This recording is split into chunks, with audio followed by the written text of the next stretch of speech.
And that's something you have to keep in mind when you're playing a martial class, right? The weaponry that you choose is an extension of is role play, right? Role play is not just the crying, the snotty tears running down the face, blah, blah, blah, blah. That's not everything that's about it. It's about everything, every decision that you make, not only in a scene, but on your character sheet that is a reflection of that character, right? So if you're playing a martial class, your choice in weapon matters. Why does your character wield a greatsword, right? Is it just because it does a lot of damage? I mean, sure, that could be a reason, but why though?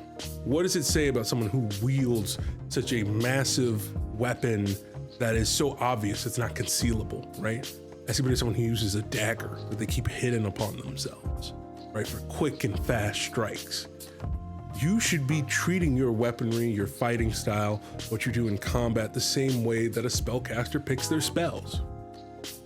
The difference between picking Firebolt and picking a pike, the same difference between picking a Cone of Cold and picking a heavy crossbow, right? These sort of things matter. And they're so, to me personally, integral to how you can grow your character and keep a martial class interesting at all times, right? And taking a look again at that character sheet and just try to look over everything that you have. Like, well, yeah, why do I have those caltrops? What's the deal with those caltrops? What am I doing with them, right? And just take a second to take a look at all those things and think about their place and their purpose on your sheet, at your table, what they're contributing, what's the rationale behind them, what's the history behind them and you choosing those weapons. Take a good look at the armor you're wearing. Take a good look at the weapons you're choosing, the way that you fight, describing how they fight. Do they fight with such brutality? Is it to cause as much damage as possible? Or is it to be as precise and as lethal as possible, but try to cause the person as little pain as possible?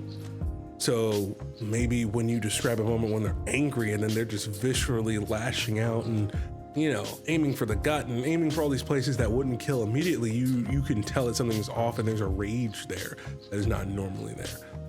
Who knows? But those are some of the things that you need to keep in mind when you're playing a martial character.